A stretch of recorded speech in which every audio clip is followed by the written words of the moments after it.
clean the place out because there were money changers in the temple. And then we know that on Tuesday, Jesus confronted the religious leaders. Let's take a real quick look at this, if you don't mind. Let me grab my Bible. Hold on one second. I got to grab my thing.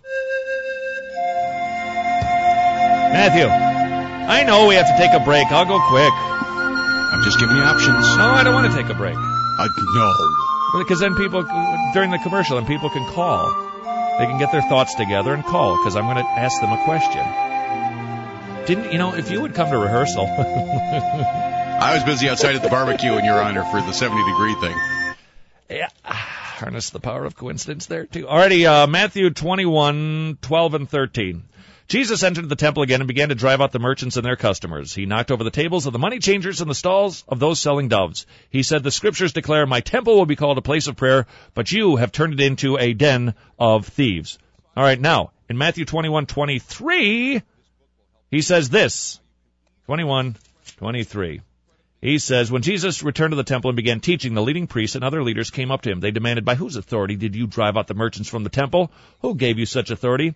"I tell you who gave me the authority to do these things. If you answer one question, did John's baptism come from heaven or was it merely human?" They talked it over. All right, and he won't answer their question. He exposed the Pharisees, the false teachers, for what they are, what they were. The Pharisees who put a stumbling block in the way of people so that they couldn't get to into the kingdom.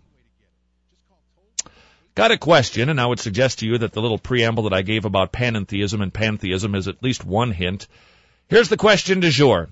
Jesus, imagine, comes back to earth for Holy Week, this week. Comes riding into our little town from Cascade. What is the ski hill down there in Burnsville? From that mountain, Buck Hill, into the city, and he cleanses the temple. And he confronts the religious leaders. Here's the question. What would he cleanse? What's in the church that Jesus wouldn't want in the church? What false teachers would he confront and expose and say, "Hey, you're keeping people from getting into the kingdom"? Who are the modern-day money changers, and who are the modern-day preachers with whom Jesus would have an issue? You got 3.5 minutes. 651-681-8255. 651-681-8255. Talk the Walk on AM 980 KKMS. More Spirited Talk Radio and Pete Bush in traffic. Talk the Walk on AM 980 KKMS. More Spirited Talk Radio. Get your tickets for that, fellas. All right, here's the question.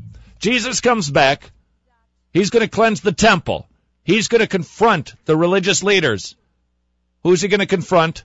What's he going to say? What needs cleansing? This is where you come in. 651-681-8255. 651-681-8255. Jerry, does Jerry have something? Jerry? No. Who's he not pleased with? No. I agree with everybody today. You agree with everybody today? Yeah.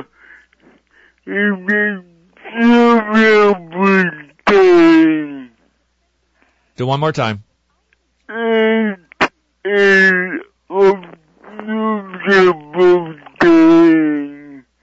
Oh, it is a beautiful day outside. Yeah, okay, so Jerry, tell me.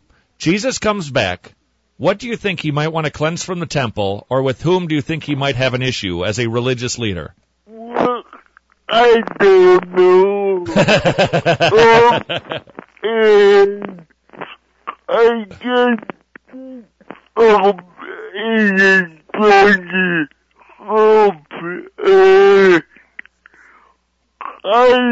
think number one. You think number one?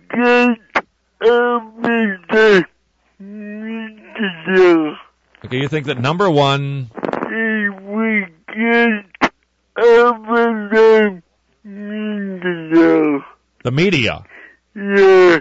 Yeah, maybe Peter Jennings specifically for what he did last night. All right, Jerry, I'll talk to you later. Yeah, the Peter Jennings thing, all understanding is, as we expected, disaster. Jesus comes back, comes down Buck Hill. He takes issue with the temple, what's going on, and he has an issue with the religious leaders. That's what happened on Monday, Tuesday of Holy Week 2,000 years ago.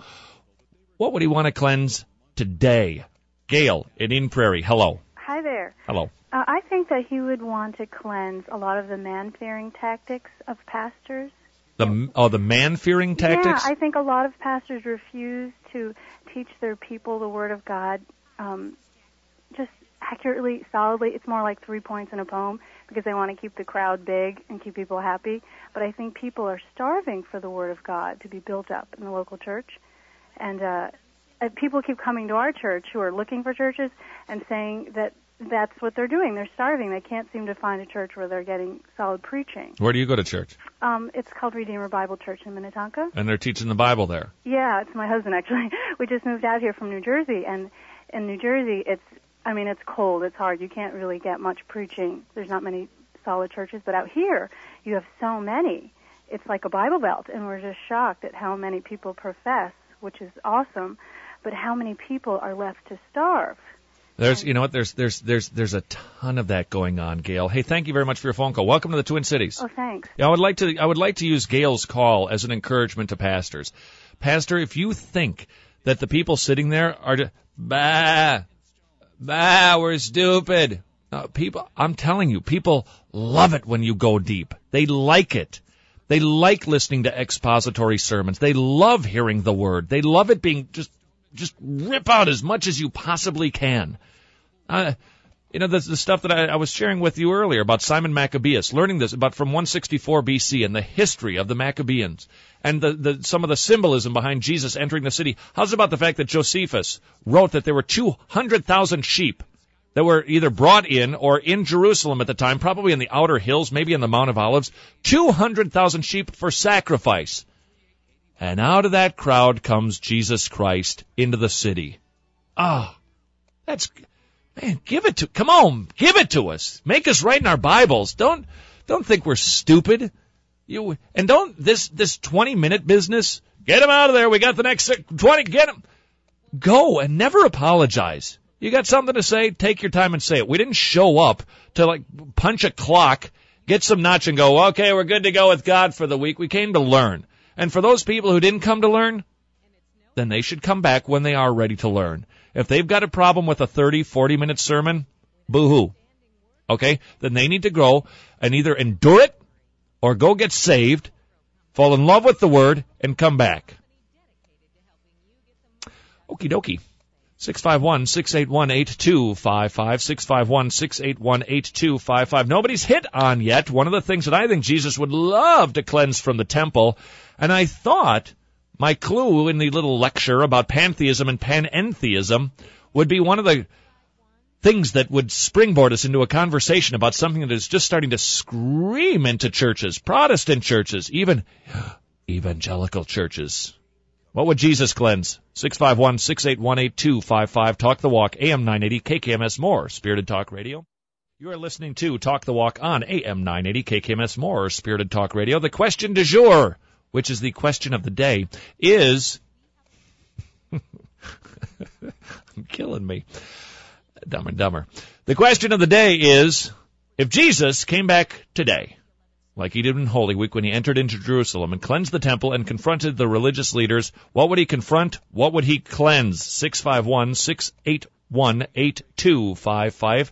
Mike in Blaine, hello. Hello. Hi. Yeah, this is kind of a general statement here, but it includes Mac Hammond and Kenneth Copeland and Benny Hinn. A lot of these so-called spirit-filled churches where they're slaying people in the Spirit, preach, don't read the book of Revelations because you won't be here, everything. But hey, what do you the slaying of the Spirit, Mike? Yeah. How familiar are you with that? A lot of the churches I've checked out, I've been there. Yeah.